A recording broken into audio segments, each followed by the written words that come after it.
নমস্কার, আশা করি আপনারা সবাই ভালো আছেন। বিশেষ জয়গুরু ব্লগে আপনাদের অনেক অনেক স্বাগত। সকালে সমস্ত কাজ সেরে চলে এসেছি, চা খাওয়া হয়ে গেছে।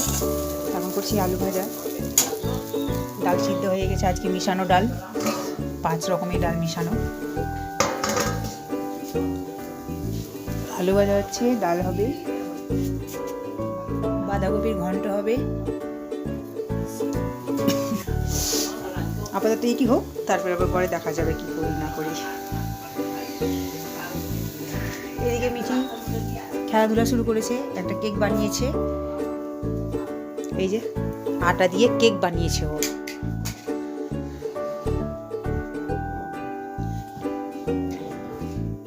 ওর পুতুলের কেক জন্মদিন পালন করবে, তাই কেক বানিয়েছে।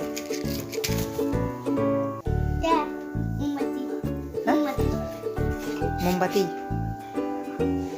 তো পাশে থাকুন, আবার আসছি পরে। আমার রান্না কমপ্লিট হয়ে গেল। রান্না হলো, গ্যাস মোছা, বাসন ধোয়া সবই হয়ে গেল। এদের স্নান করা হয়ে গেল। সৌভিক গেল পরীক্ষা দিতে, টিউশনে পরীক্ষা দিতে গেল। এদিকে মিটি খাচ্ছে বাঁধাকপির তরকারি দিয়ে রুটি। জানি না, বলে যায়নি।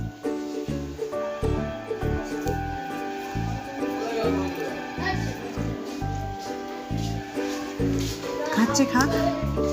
আমি একটু রেশনে যাব, দেখি রেশন পাই কিনা। পরপর 2 দিন ঘুরে এলাম, এখন গিয়ে দেখি। এদিকে আমার মেয়ের একটা কাণ্ড করিয়েছে। কাণ্ড বলতে, ওই যে গিফট পেয়েছিল, গিফটের ওই ফুলটা ফ্রিজের এখানে লাগিয়ে দিয়েছে। দেখতে অবশ্য ভালো লাগছে।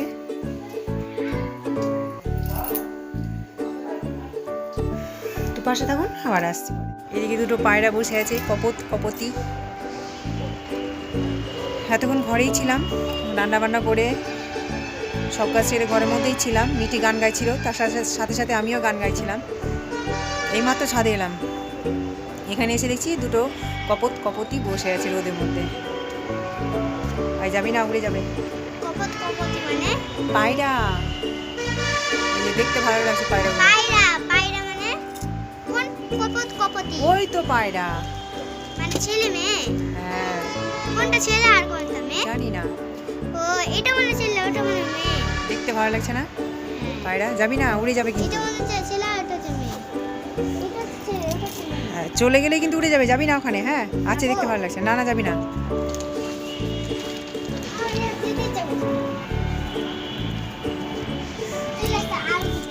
ছাদে প্রচণ্ড হাওয়া দিচ্ছে।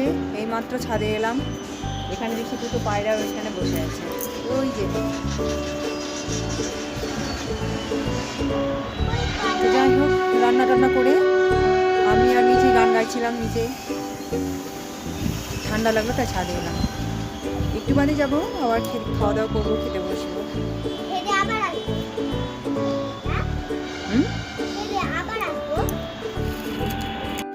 ছাদে আজকে দেখছি কিছুদিন আগে কুড়ি দিয়েছিল, আজকে দেখছি কি সুন্দর গোলাপ ফুটে আছে, দেখতে ভালো লাগছে। পরশুদিন কি পরিষ্কার করছিলি না, গাছ তুলতে বলছিল তোকে, গাছগুলো তুলতে গিয়ে গোলাপ ফুলে কাটা লেগে গেছিল না?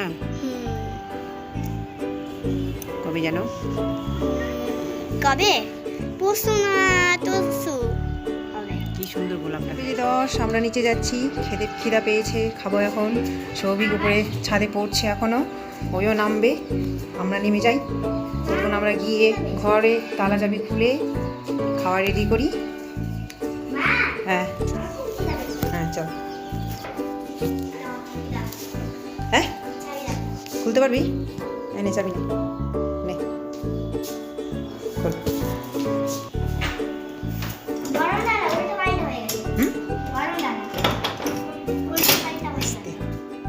বরণ ডালা, ক্লিপ পড়ে গেল নিচে। এই নে, তোল ক্লিপটা, তোল, পড়ে গেল। আচ্ছা, আমি করে দিচ্ছি, দে ক্লিপটা, তুলতো নিচে। এই যে ক্লিপ, দেখি তোর বরণ ডালা। ঘরে লাইটটা দিয়ে অন্ধকার হয়ে আছে। থাম থাম, 1 সেকেন্ড। কই তোর বরণ ডালা, দেখি কই বরণ ডালা? এটা তোর বরণ ডালা? কাকে বরণ করবি? মানুষের বাড়ি যাবো আর পুতুল নিয়ে ওই পুতুলের বিয়ে হবে সেই জন্যে। মানুষের বাড়ি যাবো, হ্যাঁ, ওখানে পুতুলের বিয়ে হবে, ওই পুতুলের বিয়ে হবে সেই জন্যে। ওর ছোট্ট একটা বন্ধু আছে, তার পুতুলের বিয়ে দিবে, সেই জন্য বরণডালা সাজিয়েছে। খেয়ে দিয়েই পালাবেও খেলতে।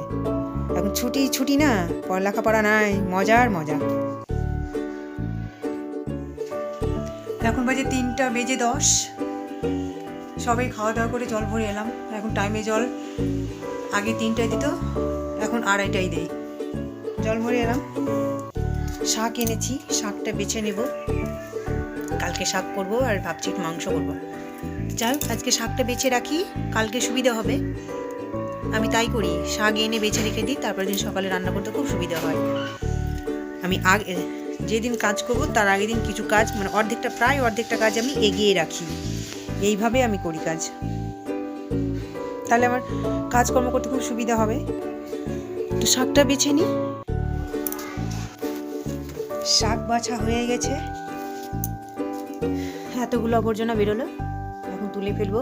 শাকটি আমি রেখে দেবো, বাছা হয়ে গেছে, কালকে ধুয়ে রান্না করা হবে। তারপরে এই যে কালকে গুড় বাদাম করেছিলাম, একটু খাবো, খেতে খেতে ভিডিও এডিট করব। এদিকে সৌভিক খাচ্ছে, খেতে লেগে গেছে, খেয়ে তারপরে ও পড়বে আর আমি একটু ঘুমাবো। ভিডিও এডিট করার পরে আমি একটু ঘুমাবো। এটি ফেলে হাত ধুয়ে তারপরে গুড় বাদাম খাবো। তো পাশে থাকুন, আবার আসছি।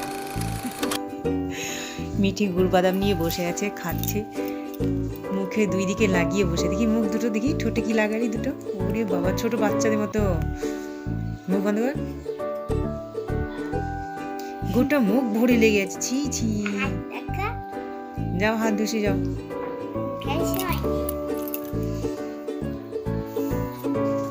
ও চকলেটের মতো করে খাচ্ছে।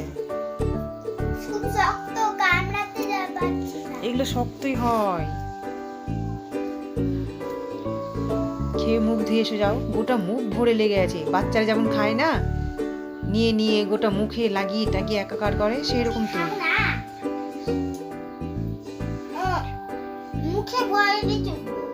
আচ্ছা ঠিক আছে। শুভ সন্ধ্যা সবাইকে। এখন আমি সন্ধ্যা দিচ্ছি। আমাদের অনুকূল ঠাকুরের মতে সবাই যখন সন্ধ্যা দিবে তার 5-7 মিনিট আগে সন্ধ্যা দিতে হয়। তাই সবার সন্ধ্যা দেওয়ার আগে, মানে 5-7 মিনিট আগে আমি সন্ধ্যা দিয়ে নিচ্ছি। তো আমাদের প্রার্থনার বইয়ে লেখাই আছে, সন্ধ্যা দিয়ে আমি অনুকূল ঠাকুরের প্রার্থনা করব। আমি প্রতিদিনই প্রার্থনা করি অনুকূল ঠাকুরের, আগে সন্ধ্যা দিয়ে নিই, তারপরে প্রার্থনা করি। তো আমার সন্ধ্যা দেওয়া হয়ে গেল, এখন শঙ্খ বাজাচ্ছি। তারপর সব ঠাকুরকে 33 কোটি দেবতাকে প্রণাম করে প্রার্থনা করব। তো আমার শঙ্খ বাজাও হয়ে গেল, সব ঠাকুরকে প্রণাম করছি। আগে দেবতাকে সন্ধ্যা আমার ছেলে দিত, আমার ছেলে বলতে সৌভিক সন্ধ্যা দিত।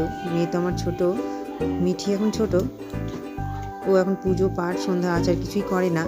পরে একটু যখন বড় হবে তখন করাবো। তো যাই হোক, আগে সৌভিক সন্ধ্যা দিত, এখন দেই না, কারণ ওর মাধ্যমিক সামনে আছে, তো তাই এখন কিছুই করে না, শুধু পড়া করে। তো যাই হোক, আমার সন্ধ্যা দেওয়া হয়ে গেল, প্রণাম করাও হয়ে গেল। এখন অনুকূল ঠাকুরের প্রার্থনা করতে বসেছি। সকালবেলা ইষ্টভীতি করি আর সন্ধ্যাবেলা প্রার্থনা করি। তো প্রার্থনা করছি, আমি করে নিচ্ছি। প্রত্যেক দিন সন্ধ্যাবেলায় প্রার্থনাটা করতে হয়, প্রত্যেক দিনই এই প্রার্থনাটা করি আমি।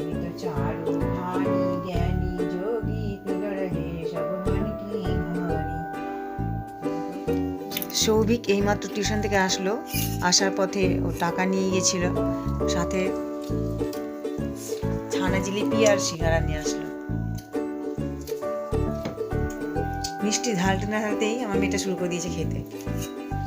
ওর ধৈর্য নেই, একটুও ধৈর্য নেই। আমি তার মাঝে একটু ঘুমিয়েছিলাম। এই ব্লগটা এখানে শেষ করছি। আপনারা ভালো থাকবেন, সুস্থ থাকবেন। এই ব্লগটা কেমন লাগলো একটু কমেন্ট করে জানাবেন। ভালো লাগলে একটা লাইক, কমেন্ট, শেয়ার এবং সাবস্ক্রাইব করে দিবেন। নমস্কার।